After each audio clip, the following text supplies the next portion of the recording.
Hello అండి, hi, welcome back to వాగ్మిస్ట్రీ vlogs and foodies. ఈరోజు వీడియోలో ఎంతో టేస్టీగా ఉండే, నోట్లో వేస్తే బూర్ మిఠాయిలా కరిగిపోయేటువంటి సేవై కటోరీ చాలా టేస్టీగా ఈజీగా ఎలా ప్రిపేర్ చేయాలో చూసేద్దాం. మరి దానికంటే ముందు ఒక లైక్ ఇచ్చేసి మన ఛానల్ని సబ్స్క్రైబ్ చేసుకోండి. మరి ఇంత టేస్టీగా ఉండేటువంటి ఈ సేవై కటోరీ ఈజీగా ఎలా ప్రిపేర్ చేయాలో చూసేద్దాం.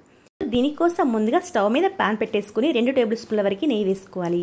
ఈ నెయ్యి కాస్త వేడిన తర్వాత ఇప్పుడు మనకి రెగ్యులర్గా చేసుకునే సేమియా కాకుండా సన్నగా ఉంటుంది చూడండి, ఇలా ఉండేటువంటి సేమియా తీసుకోవాలి. ఒక కప్పు వరకు తీసుకొని దీన్ని కాస్త ఫ్రీగా చూంచుకోవాలి. లేదంటే ఇలా కూడా కాస్త విరగొట్టుకొని వేసినట్లయితే ఫ్రై చేసేటప్పుడు ఇలా కాస్త ఇలా పొడి పొడిగా అయిపోతుంది అనమాట. సో ఇలా కాస్త బ్రేక్ చేస్తూ వేస్తే ఈజీగా అయిపోతుంది. ఇప్పుడు దీన్ని చక్కగా ఫ్రై చేసుకోవాలి. కాస్త కలర్ చేంజ్ అయిపోయి ఇదంతా దగ్గర పడి పొడి పొడిలాడే వరకు ఫ్రై చేసుకోవాలి. చూడండి, ఇలా కాస్త మందపాటి పాన్ పెట్టేసుకొని చేసుకున్నట్లయితే ఈజీగా ఫ్రై అయిపోతుంది. ఎక్కువ ఫ్రై చేయాల్సిన అవసరం లేదండి, ఈజీగా అయిపోతుంది. టైం కూడా చాలా తక్కువనే.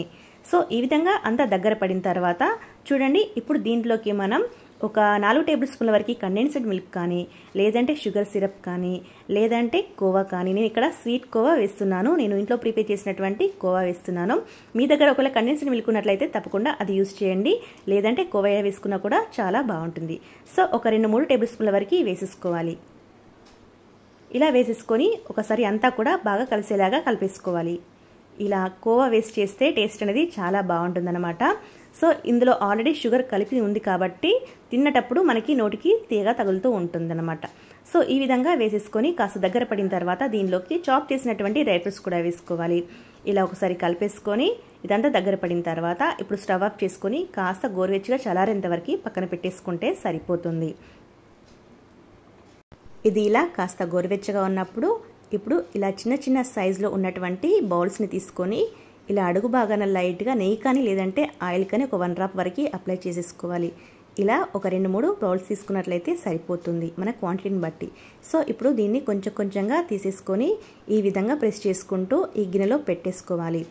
ఇలా ఒక ఫింగర్తోని ఈ విధంగా ప్రెస్ చేసుకుంటూ మధ్యలో హోల్ వచ్చేలాగా ప్రిపేర్ చేసుకోవాలన్నమాట. అంటే అచ్చం బౌల్ షేప్లో ఉండాలి.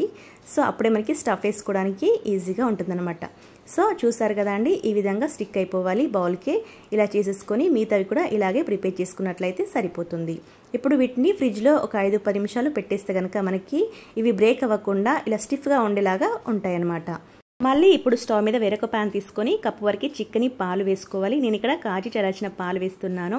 మీరు కావాలంటే పచ్చి పాలైనా కూడా వేసేసుకోవాలి, కానీ అవి కాస్త దగ్గర పడే వరకు ఇలా బాయిల్ చేసుకోవాలి.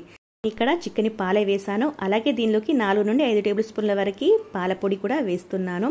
ఒకవేళ పాల పొడి వద్దనుకుంటే పాలు కాస్త క్వాంటిటీ ఎక్కువ తీసేసుకొని అలాగే తిక్కు మిల్క్ తీసుకొని ఇలా కోవా ప్రిపేర్ చేసుకోవచ్చు. కానీ నేను ఇక్కడ ఇన్స్టెంట్ కోసం అనేసి మిల్క్ పౌడర్ యూస్ చేశాను, త్వరగా అయిపోతుందనేసి. సో మీరు కావాలంటే చికెన్ పాలు తీసుకొని కోవా ప్రిపేర్ చేసుకోవచ్చు. అలాగే దీనిలోకి టేస్ట్ కోసం 2 టేబుల్ స్పూన్ల షుగర్ కూడా వేసేసి దగ్గర పడే వరకు ఈ విధంగా కలుపుకోవాలన్నమాట. చూడండి, కన్సిస్టెన్సీ కాస్త తిక్కువ అయింది కదా, ఈ విధంగా ఉంటే సరిపోతుంది. మరి దగ్గర పడాల్సిన పని లేదండి. సో ఇలా లిక్విడ్గా ఉన్నప్పుడే స్టవ్ ఆఫ్ చేసుకుందాం. స్టవ్ ఆఫ్ చేసే ముందు దీనిలోకి ఫ్లేవర్ కోసం యాలకుల పొడి కూడా వేసేసుకొని ఇక స్టవ్ ఆఫ్ చేసుకుంటే సరిపోతుంది. ఆ తర్వాత మనం ఆల్రెడీ ప్రిపేర్ చేసి పెట్టుకున్నటువంటి బౌల్స్ ఉన్నాయి కదా, మరి అవి ఒక 5 మినిట్స్ తర్వాత తీసి బయటికి చూసినట్లయితే మనకి ఈ విధంగా ఉంటాయన్నమాట. ఇప్పుడు మనం దీన్ని జస్ట్ ఇలా టచ్ చేసినట్లయితే మనకి ఈజీగా ఊడి వచ్చేస్తాయి. సో ఎక్కువ కష్టమేం లేదు, రిస్క్ ఏం లేదండి. జస్ట్ మన ఫ్రిడ్జ్లో పెట్టాం కాబట్టి ఇలా అంటే సరిపోతుంది, షేప్ వచ్చేస్తుంది. సో ఇక మిగతావి కూడా ఇలాగే తీసేసుకుందాం. చూడండి ఎంత బాగున్నాయో, బుట్టాల్లాగా అలాగే పుట్టగుల్లా కనిపిస్తున్నాయి కదా, చూడడానికి చాలా బాగుంటాయండి బూర్ మిఠాయి లాగా. అలాగే వీడియో చూస్తున్నారు కానీ లైక్ మాత్రం చేయట్లేదు ఫ్రెండ్స్, తప్పకుండా ఒక లైక్ ఇచ్చేసేయండి. మీ లైక్ మాకు ఎంతో సపోర్ట్ అన్నమాట. అలాగే మన ఛానల్ తప్పకుండా సబ్స్క్రైబ్ చేసుకోండి.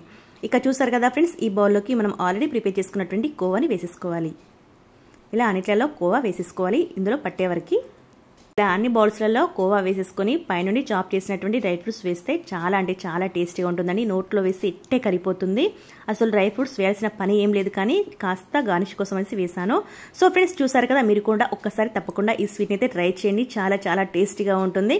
ఓకే ఫ్రెండ్స్, మీకు కనుక ఈ స్వీట్ రెసిపీ నచ్చినట్లయితే తప్పకుండా మీ ఫ్రెండ్స్కి అలాగే రిలేటివ్స్కి షేర్ చేయండి.